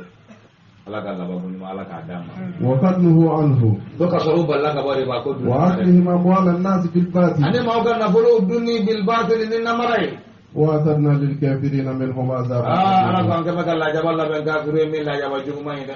لكن الراسخون في العلم ana ko ma sabatile on donina منهم kerje nunna والمؤمنون ane mu'minu يؤمنون بما أنزل إليك wallahi nubil man yafanna min dina sayyidina muhammadu ka وما أنزل من قبلك nubil man yafanna min dina ka ko sayyidina muhammadu nye والمقيمين الصلاة adim ya sa so karambe ta ko min gale de ni kira munun tamana ani kitabu munun tamana ka bo sankolo la an bi man ya bela ka fa bora ala yo abo to wede la ngani mi ka wati bano ani mi ka to bode kala sa o de kele bare tu aha والمقيمين الصلاة ako ani mamun buka selujo والمؤتون ani الزكاة mamun buka na bolo jalabo والمؤمنون بالله ani mamun bida alala واليوم ani الآخر la harajo do أولئك سنؤتيهم أجرا عظيما ala ko sonne amnu lu son sarala ni sara bayde إنا أوحينا إليك ala ko nyawal ga kata sayyidina muhammadu ma كما أوحينا إلى نوح ina ba nyawal ga kata nabillahi nuh ma joni والنبيين من بعده ani nabi mamun nana sayyidina nuh ko fe وأوحينا إلى إبراهيم تخصيص بعد التعميم ها يدل على أفضلية akanya wayu ke kata Ibrahim ama wa Ismaila wa Ishaqa ani Ismaila ani Ishaqa wa Yaquba wal asbaq ani Yaquba modeu wa Isa wa Ayyuba ani Isa ani Ayyuba wa Yunus wa Harun ani Yunus ani Haruna wa Sulaiman ani Sulaimana wa atina Dauda zabura ala kunyi zaburu ni nabillahi Dauda mana ya sawa zabur nabillahi Dauda sudah kitabu ya zaburu de ayini kira muga andu de to fara Qur'an ko kira muga andu de to fara Qur'an ko sama bini orang ini wa tilka hujjatuna atainaha Ibrahim ala qaumihi abu itu ngata wa rusulan qad qasasnahum alayka min qablu tidak lobi anu baro boy sayna Muhammad kan ka kombinye wa rusulan lam naqsusuhum alayka aku tidak lobi mulu baro boy ka wa kallama Allah Musa taklima aku mana ala mana Musa menyala Musa kalimullah ora sayna Musa Musa ulul azmi wallahi sayna Musa bilu ala kuma ala da anida ni ko gelera kiraka ala bi sayyidina Musa ka exemple ka dama ba ko wala ka du uziya Musa fa sabara ko Musa to la Musa sabara Allahu akbar kana ko la jessa rusulan mubashirin wa munzirin ako tido ni sadia bawdo ba ba ka bawdo ya Allah yakuna lin nas ala Allah hujjatun ba'da ar-rusuli wala la kharajo do kirako akoni buru fiera pembele gele mi safa awwal man yafiqu ana akoni buru fiera ko flana jara ako fe dan fe fola mi wuli ka jo ako ya le kray akale mi wuli ale bi ko yelame wa iza bi Musa yarfa yadayhi ala qawaimil arsh akale mi wuli folo ngale wuli ale bi jenge abi la rushila je ka ba so sayyidina Musa buru bi la rushil kiwla Abu Bukhari ko ne so wena ta akale bi Musa jinga ya Musa yala est-ce que Musa willane ko be wa walma e willane nye am anta min man istusna min qawli illa man sha Allah am juzita bi sayfati dunya ko dum Musa jinga ne fenani na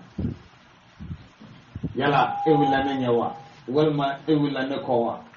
walma ala e mamun ayin ni bolikala ka fo mamun bi ni buru fiera jatige ba ke kele ko saba bela jelen soro illa man sha Allah fo mamun ala dia yala ala e faraw mo ko kawa walma juzita bi sayqati dunya dumina tara ni ga mo ko ba fe ka ala ni kele ko saya ye soro ala ye sembo ni kele ko saya ina aba hadisa ko no to ina ta sena Musa ga green Musa wuli lazmi la kara de la ka fa ko yarhamullahu akhi Musa afala ka hina abal maka nabillahi Musa ko law kuntu samma nalakum baitul maqdis ako la ra'aytukum bil katib al ahmar ako mit sayyidina Musa kabur bajira wala tumbum lenin koro baitul maqdis nimbi sisa ba yoro jira wala Musa senen ninke kiram ya ka do de kaballa moni afitini ala mona problem chala kallama problem chala ka wuli ka boy ka boli firawna nya o problem kele kata madia kata sengen ka santa muso kelen furule kama ka baraka ta ke santa muso kelen kama o muso fana dilama ka mas Musa ba sen ka foka ta saka saya ma tamana senna Musa sen kata bani sala ka bo jonya la ruku nyati daka kana bati ga nunde ruku nyati daka ka kono ni tuluma njiru ku nyati daka ka suma jigu ka ku nyati daka dije ma mi jigu nyati daka kini kwantira rubo sanko la ka duma nyati daka ka farachi ka jibo ala ku nyati daka ka bacci noye ka frama yolo u yara ka teme ku nyati daka kana Musa fatu bulu ka Haruna fatu bulu Yusha bun mun ka sura ka garane bani Israila ka koyi ka tanwe baitul maqdis sai na Musa sai na لئلا يكون للناس على الله حجة بعد الرسل ولا سادلو كان سورة مقبول كوجو بعد الرسل كراو كيلون كفني كراو تلا كبا حجة بانا الله أكبر وكان الله عزيزا حكيما نور الله إمام الشافعي يقال الإمام مالك ما هو حجة الله على العالمين الله أكبر الإمام مالك قال كان دلو جون دافنوكا الإمام مالك شافعي دين تو كذا الإمام مالك لا لكن الله يشهد بما أنزل إليه وكان الله عزيزا حكيما على كرا بني مساي على كرا كيتي مساي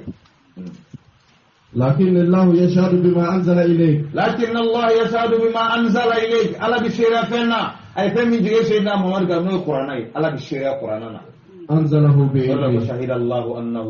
لا إله إلا هو والملائكة وأولي العلم قائما بالقسط على يدوم الدغو فرالي على يركا apa ala syariara ka ko masiti fa ale ala kili melako syariara ka ko masiti fa ale ala kili doni dugo ulu fana syariara ka ko masiti fa ala kili nun bela jelen jera ka daga ka fa ala jomini kili ya abo tugola anzalahu bi ilmi qur'ana non sanne qur'ana fitine da ako qur'ana jigana ni jumay bi ilmi qur'ana jigana ala ka doni wal malaikatu yashhadun ko mela ko bo syariara na oda adama do mo do mela ko be syariara ka qur'ana jigana ala ka doni bo do mo fe wallahi suranta ala ya nyinu kanga na suranta yi jine na adama den ka fara nyon ka ni meleke ana ala bo ala musira kan ni suranta yi ma se suranta ko ala na la mani jima ko fatu bi suratin min misli suran kilin to qur'ana yo bana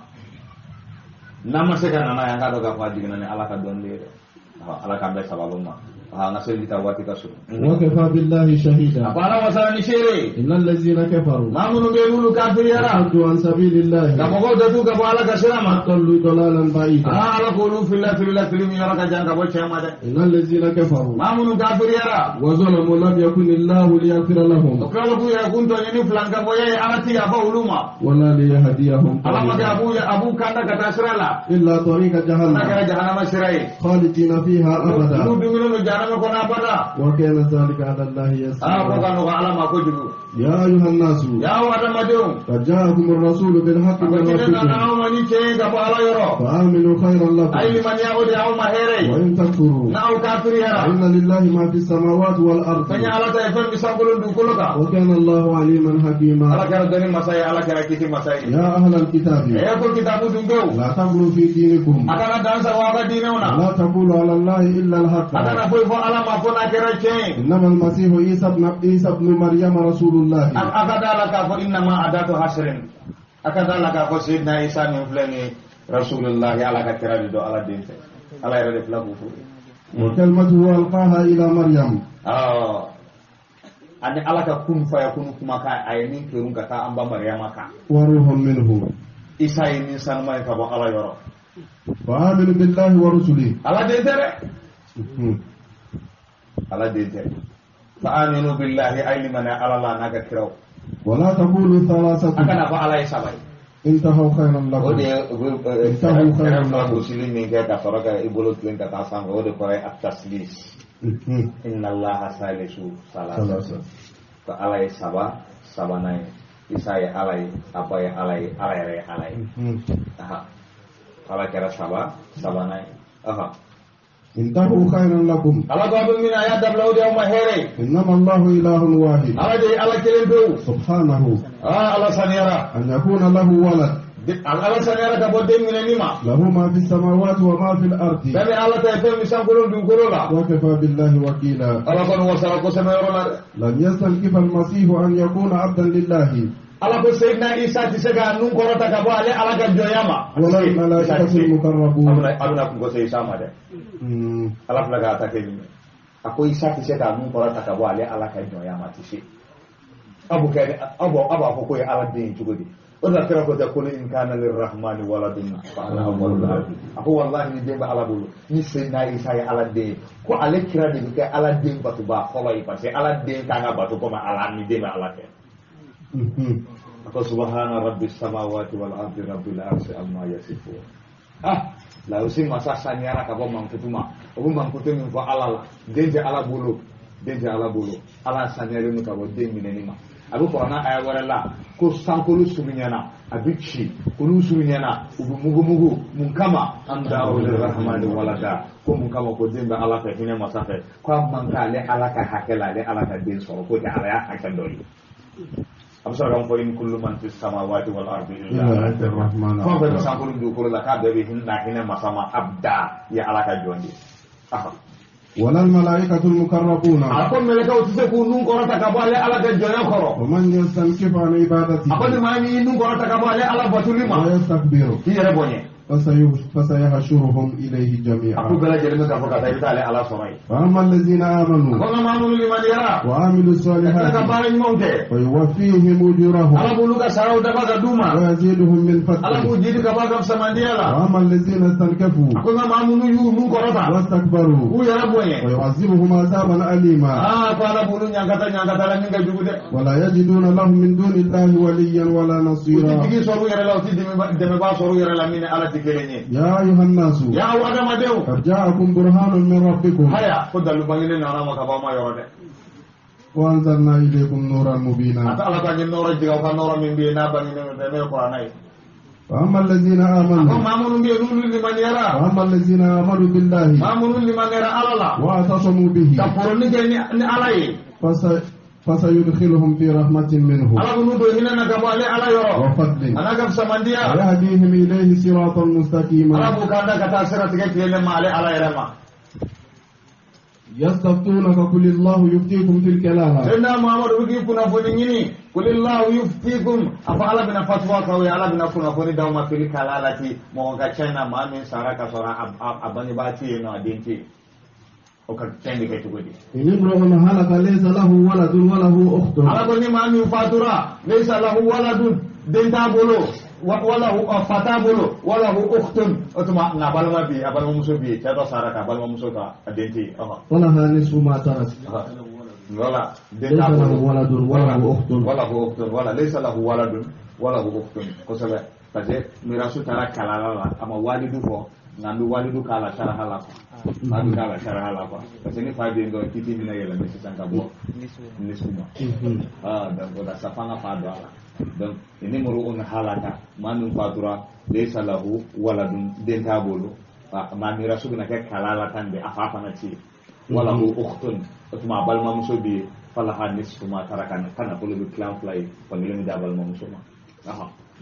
wa huwa yarisuha wa bu chugula fana ni muso fana sara o chugula den ta fe afati no ka balma ke de te kana polo fana abe clan fly family ni de abalma kema wa huwa yarisu abalma ke fana bayale fana muso man fana kenta illa yakun laha walad ni de makabulu wa in kana tasnatayn na sara balma muso ka taka tena flaka wala huma sulusani mimma tara wala atmana na polo sulusani na polo clan sabai ka sara ka de chair naya kelas sabaru kelen tak bala lain abota boduma wa in kanu ikhwatan rijalan wa nisaa utman no soro tani ko chemo kachade chemo bala musoman bala fal zakar mislu hazzil unsayn no ikhwatu li abindi ne ikhwatu li ummi ulu zukuruhum wa inasuhum fil qismati sawa ulu chemo musoman de kaka chena wa ikhwatu li no ikhwatu li abindi uluta atmana lizakari misla hazil unsayn chekele ugu muso fulani yorata nunu na bajira ka fo nunu bela geleng fakilundi nunu balmomi ugu sora fala famunawa namunu mina nyon chanta bayan fa ikhwatul balma bayan fa la atmana ulu chamanu muso mande kelen chana yubayyinu Allahu lakum an tadillu ala ba ga ayo bango ya kana fili wallahu bi kulli shay'in alim ala de tani masay fan bela geleng Suratul Maidah. Itu mana itu gini. Amdonta. Amta. Masya Allah. Suratul Maidah. Aywa Ustaz bin Atali pun ni ke. Masya Allah. Yubai anta dillu.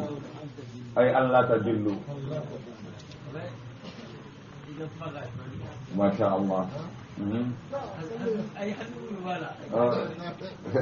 Dari Fala. Ada sekarang dia.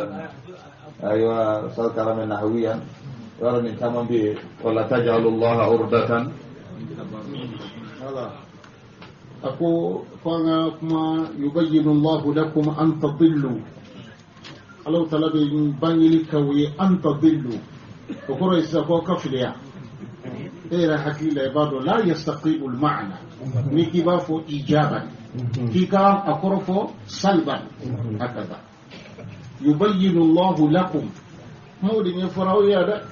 ألا يعببنا أوي كادمنا آيات دبولا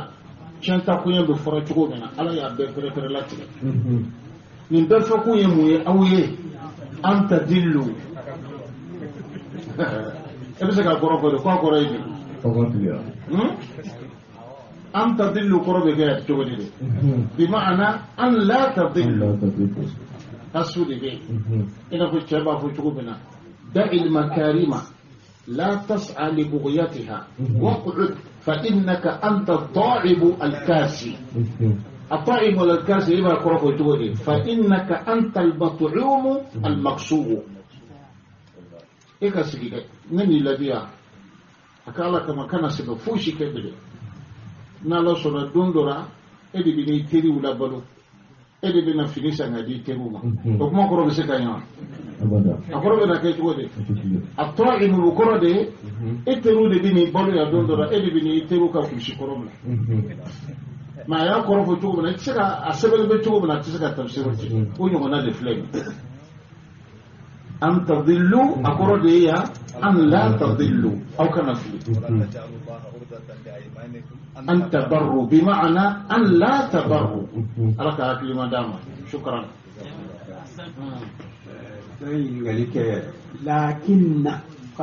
لكن الله ولكن أي سورة النساء كنا آية كما أن بيورن دوننا ولكن الله لكن الله الأدوات التي تنصب المبتدأ مبتدأ ناننا أدوات ست أدوات وهي إن وأن وكأن لكن ليت لعل أو رد ننوب لرى مبتدأ يفعل مبتدأ يكون منصوبا والخبر يكون مرفوعا معنى بالا لكن بالا ما أتمنى كتبوا دي لكن الله لكن كتكرر كلام ما ديتالا عليه تستعمل مخففة وتستعمل مشددة من يرينا استعملت مخففة إن استعملت مخففة جاز الرفع بس كما أقول لكن أقول لكن إما شدك على مما شدك على مبتدا وبتاعته ولا مرفوعا ولي كما يبالا لكن الله هكذا إن فنبتي إن فن يمكن أن تستعمل مشددة نيستعمل مشددة المبتدا يكون منصوبا ولكن إن استعملت مخففة المبتدا جاز لك النصب والرفع إن الأمر إلا لله يقص الحق إن كل نفس لما عليها حافظ ما بتلك فو أي ورلا وإن كلا لما لا يوفينهم عملهم أسرف لا بدغني به من لكن نتانية كمخففة سركلي المبتدا يكون مرفوعا ولكما ننايا لكن الله يشهد الله كان يساعد. أيوة نشكر دكتور آدم كرامبي على هذا التعليق النحوي وهو عندنا ابن جني في هذا إن شاء الله ابن جني اللغوي تمام. أيوة سورة أنت على سورة النساء إلى أن سورة المائدة تكون كفوا سورة سنينة تكون كوبي تقولوا أنا بسينا إسحاق دعوة كأننا في لالنا مائدة من السماء تكون كجيكا بسانكولو لا ترى ala sura do tokota ko al maida to odi to kunai sura nabila isaka mo godo ko bi to kunani dinga bo sangol la ko ni temo wara masami to amma o bode la am plaga na do sura de la wala sisa amba ko usal karambe akamuna sabadama mun kama suratul maida alati gura suratul nisaa ko falyatafaddal mashkuran wala kanisa wababe andela ka fayna ngaka haklito ina posebe kurana suron be dadda nyoko ko bundo di kama ibata suru suran do be ajiyorote aturamina ina fa antla suramina sisa suratul nisa surami adara surami ka wudi suratu ali imran suratul nisa jigira suratul mumtahina do ko fe edo ka mumtahina plasila ya be fodu go suron de la me tartibu tuwala adala no suran mo ko fe suratu ali imran o wayra ka fo munasaba do de be suratu ali imran laba ani suratu nisa da boni yote o de kama o fla tuura nyona o munasaba kele ne fana be amena na do sura minabi no de suran kuraye suratu al-Ma'idah. Suratul Ma'idah ye sura ye a jigira kira ka Madina. A aya ye aya 100 ani aya 20 Qur'ana dɔw la. A aya ye aya 100 ani 22 Qur'ana dɔw la. A aya ye aya 100 ani 27 Qur'ana dɔw la. N'i y'a aya ye Qur'ana ninnu na aya 20 100 ani 20 o ye Kufakaw ka jate ye. Hijazikaw ka jate la aya 100 ani 22. Basrakaw ka jate la suratul Ma'idah a bɛ bɛn aya 100 ani 27 a bɛ jate sahale. Ala ka hakilima d'a ma. Qur'ana sura ye sura 100 ani 10 ani 4 o bɛ da dɔ ɲɔgɔn kan ka bɛn ni hakililata dɔ de ye. An y'a fɔ an bɛ dɔɔni babu de la, an ka a ko a ka hakili to a la. Sura fɔlɔ n'o de ye Bakara ye, an bɛna test de kɛ bi n'a y'a sɔrɔ kuma minnu bɛ fɔra a bɛ faamuna wala a tɛ faamuna. An tilara Bakara la, sura min dara kan o de kɛra suratu la, an tilara Al-Fatiha, sura min dara kan o kɛra sura jumɛn ye? Suratu Bakara. Usman an ka kalanden bɛ Yusuf mu kama Bakara tugura Fatiha la, a b'a fɔ an b'a bɛɛ ta fo kana s'a laban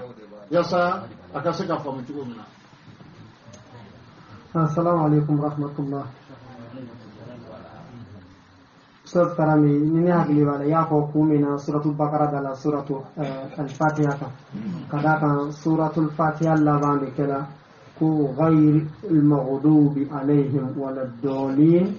amin. Waladdallin odi mogo nulu filenu. Donc o mogo filenu na fani fama ko suratul Fatiha ko tugul.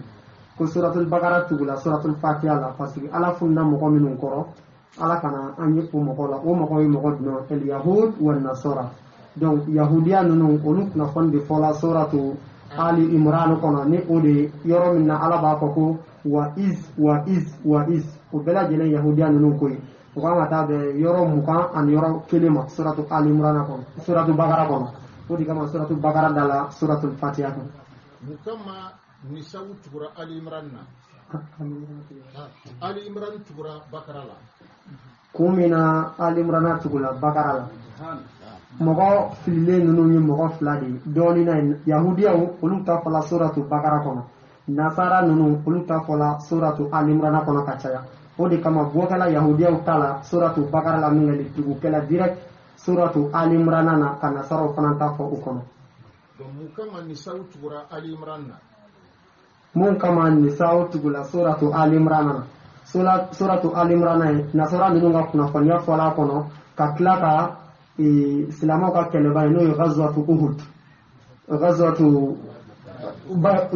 Uhud o kuna fanya fala suratu Ali Imran kono mais akuma bela jele manya fay tuguli donc ni jase mineta kale suratu Ali Imran la ban yoro la ala ya ko ya ayyuhallazina amanu isbiru wa sabiru warabitu wattaqullaha la'allakum tuflihun. Donc o laban kala amru de ka bo ala yoro ni ala be kan yamaro ni ala nyasranye. Donc o de la o labana ni donc ni say tugula o la parce que ni say damene ya ayyuhallazina amanu ya ayyuhan nas ittaqu rabbakum. Donc ala amru ke suratu Ali Imran labana ni bitaqwa ni ala nyasranye ay ni say damene ni o ala nyasranye kelindi o ba kuna. Donc ghazwatu min fulani ghazwatu Uhud fi Ali Imran aya kuma fo yenno nga zukrat tatimatuha allaban tuwa na ko ke tuwa kure nya fala suratul nisa ko nan takbir Allahu akbar wa am to ka de ka kalando tajriba mun sigile na majlisu la no ya soro darsun bi kata nu ka famu wal ma duma famu aywa abdala jele ga si ka imtihanu kono am balla ka ni wele to na amini yere wele o to wele da ya se wal ma kan le ni shukran barakallahu fik Yusuf barakallahu fik Allah ka dego Uthman amena sanai Assalamu alaikum Amita Maida suratul Maida alladhi taquluna suratul Nisa وربما تصف لنا بنا بقارو يرما إن شاء الله المقدم المطلق وكما سورة تقول هو كتا نسرك أفكت أبيك تفسيرين يقولوا كل سبب الله كأكل ما دام maida bena tuguni sawla qur'ana tartibu chugala mukamo kera sura wara be min te maida umana nisaw ko fa fu maida mukama ni suratu nisa laje aqdu ba ko nana kacha aqdu bil bamari al aqd hada la yusri min bi suratu nisa ko nana kacha aqdu nikah o yi contrat do furu ke choya furu te aqdu ya o fole do ko nana aqdu talaq furu sa choya o fole do ko nana aqdu al irs chenklan choya o fole do ko nana aqdu al wala wal hilf ufole do akonnana aqdul wasiya ufole do akonnana aqdul wadi'a ufole do akono aqdul ijar ufole do akono al ijar kafe location ukudu chama de fole do suratu nisa akonnana na sura ni tuba jatemena fokabem na me contrat kani nyo che contrat shia kacha contrat chama de foro suratu nisa akono odi kama suram banadro suram ibina tuwala o suratul maida e ka dago lagde ako tugodi ya ayyuhalladhina amanu awfu bil uqud aina zukirat tilka al uqud fi surati an sabiqa odi kama sura warma kana ne yoro ina fu suratul maida o yakundo e akun flana mesego kemu e don akun chama bala ma be fla dronta aklara sura nina blon haram yali nyebla kuma de foray ni ya sura lage ni ya kalakata fore itena ya konna na ka fud lo haram yala na haram nyebla uri kuma foray akuto di la taqrabu salata wa antum sukara kuna tisilla tuhoni kwa be seda blomi aforate ni tiba kuma ta kuma na suru yana wala ne seli waati te a bɛ se ka dulɔ min mɛ n'i b'a dɔn k'a fɔ seli waati surunyana kana dulɔ min a fɔlen don ca dulɔ ma haramuya o suran kɔnɔna na mɛ a ka haramuya pepewu o fɔra sura min na o de dara o sura kan o de kama suratul maida a tugura suratul nisa la ala ka nisa o b'a bɛn. أيوة نشكر الدكتور أدم كرامبي وكذلك امتحان يوسف مالي فكان ناجحا في الامتحان إن شاء الله أمنا كرداما لنجاحه في الامتحان الفجائي وما فنما امتحان الفجائي كبالي درجة يويل درجة كيدو exam kono usal karamba yule kala kwa porque kalande anga don ka fa ambika taja ambika bara min ken nafa bika yala inshallah ala ka baraka do ko la halimi anisa diale do anterke bore donc anya duwa kai anya ba sigle nabi alimi ko ya accident ke bamako anaka furumuso nanya duwa kai ambe ala fo bi ka ala baraka da alhamdulillah ay rekana ma adafale asigle flan ko ya ambe ala fo ka ala wale nyimando ambani na ala ya rabbi ala mi ya kisi ala ka kisi nyina ma to bela jelena ko mobile min chena ala ka ko fale mobile kurala telma ko ya boyana to ma mobile yere adlali mo ti jigi siga kambe telma boyana me na yere min kisira gaba mobile chama be ala bolo ya rabbi ala ka no waye vraiment ni so diale no di ambala barkada na yere ka musumin de zainab ano de ko nyogon fe no ya yere ko musoy ambala de ya rabbi halibi kene be ala bolo ala ka seguma ala ka kene duma ala ka bela jelen kisi ala ka bela jelen tanga inshallah aywa Ismail Sissogo ingénieur kanga duwa kay aka chokora ba ya mi duwa kay ya rab hayun wala kaka chokora ba par mandala am duwa kay ya rabbi ala ka na kene ya rabbal alamin ina sababu ala bulu ya rabbi ala ka damu inshallah aywa ali di badri nyeblaw do inshallah an yɛrɛ ɲɛ bɛ kɛnɛ yɛrɛ hududu bɛ kɛ kabi sisan badiri ɲɛbilaw bɛ yen inshallah kabi bi kɛnɛ ye i yɛrɛ ka bi kɛnɛ lajɛ kɛnɛ bɛ position min na sai a y'a sɔrɔ rasulu sallallahu alaihi wa sallam a bɛ ka taa n'a ka sahaba dɔw ye ka taa badiri kɛnɛ jiru la a bɛ ka munumunu ko cɛw bɛ ɲɔgɔn sɔrɔ yan sini n'a nana nin yɔrɔ in na a bɛ taa karisa dalen sɔrɔ yan sini amta karsa dalen sore sini amta karsa dalen sore sini kira bugo jira ka sahabo la kabib bi bulaina nyomo donc abe ba jira na ka ko kabib sisa an ko na ne badri yara damine ne de badri de kira kala ni ala islamaya bonye na nyogon kala a nyogon bonye ati islamo ma soro anta soro ni aljana ko na ka badri donc ado abena sungalo kleta an wolom lama zeyun mimu ta an wolom la de ayatal kursi kono namba fama ko mimul maghfirat ala ka ya ba mimu tan wolom la de ayatal kursi kono badri fana bena sungalo kleta an wolom lama Allahu akbar donc ko do bo fana kono ni ala sonna masini anda bena soma donc ayra nan ni sodia la dala bisu nyogo badri chaw nu to gadu manu bolo amma kama sabani ma tannani ikata wasulu kena ki dama kase alala nai ahosini salo anya photocopy ka di majlisu chawara chaman bi munu ye dosara ala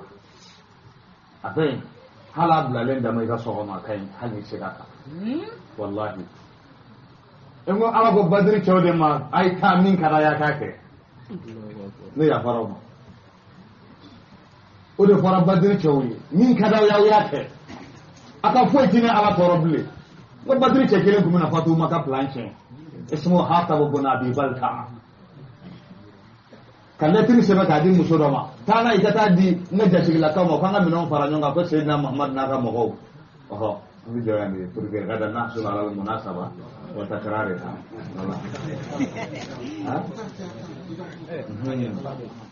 donc hatabu bin abi balta ay letri sebe kadi musodoma akwai bitani ni maka ibta kunyala na minon kula bene sidna muhammad na ka mo na to de ana minon munun biya aya na minon fara nyo akana son toro ku so kele chana wa kele mache kele plancha tambi dogola billahi jibril jigena ala ko jibril ma jigi ita fa sidna muhammad ni plan ni bora dora ka plancha na makanda ala ti bodle kasar ka sayyidina ali wala ni muqaddama don sahaba ma afla hakaza wala muqaddama biya mun biga fa mu don kala den be rakote apa wal muqaddad ibn al-aswad alo fara sayyidina ali ka afaita abta musoyin kun be wadi abta soro ni fulo kono wa qala al-ba'd ismu hadha al-wad wad khakh abtu soro ni fulo kono yi na soro ni fulo kono bataki babulo akana so akado na makatu سيدنا علي ne so da juru kaga asadullah al-ghalib sayyidina ali ala ka waraba afo sayyidina ali de mamaza haidar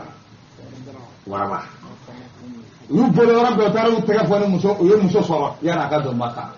muso soro fole kono ko muso makijo ko letri mi ngoy bole ba boka damma muso ka ba ka mana kala kwa ako letri mi bode ibi letri mbo wala ma mi woro aja ko boyla ade pa ko sobe muso ya ba ka turkala la woro bela jerena o de dakara na woro niyo ita fili be ka boyla ka letri ni ani yara ka bo ka di yara ita la jeni ka no ora bela jerena muso ya bolodo aka turkala o jogoro ka letri bo ka di sayyidina ali ma sayyidina ali segarana kana di krama madina o ya soro kira silima na ka sahaba bu nyona ay letri kala sayyidina umar sinaga bamuru fosi umar ay sabali aha sayyidina umar go ya rasulullah dani attaunka hazal munafiq akwai ni jomni ni nafiki ke ba fu lo tiga ka boy ke no ya hata bu na abi balta kira ko umar akon ni tay fa innahu qad shahida badran fa innahu maghfurun lahu Allahu akbar akon ni badri chawe ala ya ngara nun ka ya faruka kan bere jelema nun ka foite ala so Allah ka sɔrɔ ka jigi ya ayyuhallazina amanu ya la tattakhizu aduwwi wa awliya wa la tattakhizu aduwwi wa aduwwakum awliya tulquna ilayhim bil mawaddah. Donc ni badri cɛ dɔw ninnu ka samandiya ye. Donc a kɛ kun ye min ye nin bɛɛ lajɛlen tamhidu ye. An ɲɛ b'a la sisan kira Muhammad sallallahu alaihi wa sallam a bɛ badri kɛnɛ kan n'a ka sahabaw a bɛ ka munumunu n'u ye kafiriba ninnu Abu Jahali ninnu kan ka ben yɔrɔ minnu na a bɛ k'u ben yɔrɔ dadalen jira sahabaw la ani u kan ka place yɔrɔ min na kɛlɛ kan ka daminɛ yɔrɔ min na a bɛ k'o yɔrɔ bɛɛ lajɛlen bila mɛlɛkɛw kan ka jigin jɔ yɔrɔ minnu na a bɛ k'o yɔrɔ bɛɛ lajɛlen place kabila in na. Donc inshallah an b'a ɲini Ala fɛ an ye min fɔ ye Badiri cɛw u tɔgɔ bɛ maa minnu bolo an ka tawassul kɛ ka ninnu tɔgɔ fɔ ka dugawu kɛ. Ka dugawu kɛ majlisu maa bɛɛ lajɛlen an fa san o san n'a sera an bɛ tawassul kɛ n'u ye ka dugawu kɛrɛnkɛrɛnnen k'u ye k'a bila ka na majlisu kɛnɛ yɛrɛ ni majlisu den bɛɛ lajɛlen tɔgɔ ye maa o maa bɛ yen n'o bɛ nin majlisu in na ne ɲɛ bɛ mɔgɔ la ɲinɛ yan san 22 tile kelen ma taa k'a mɔgɔw to ne ɲɛ b'o cɛ caman na nin kɛnɛ in kan yan. An b'a ɲini Ala fɛ Ala min y'an jɛ nin cogo in na tan nɔ nin kɛnɛba in kan ka kuranɛ kɛ an ka denominateur commun al-qasimul mushtarik Ala k'an jɛ fi jannatil firdausi kira Muhammad sallallahu alaihi wasallam Ala ye dɛmɛ min k'a ye Badiri la Ala k'o dɛmɛ ɲɔgɔn Ala k'o di anw fana ma nin majlisu in na nin heure in kɔnɔ inshallah. Kira ye dugawu min kɛ Badiri don n'o ye ya hayyu ya qayyum bi rahmatika astaghith. Kira ye dugawu min kɛ ko ɲɛnamaya masa wulikajɔ masa an b'an dama kasi ni Ala ka hinɛ de ye an fana b'an dama kasi ni Ala ka hinɛ nin heure in kɔnɔ. Bɛɛ lajɛlen 1 minute bɛɛ k'i ka hami jira Ala la.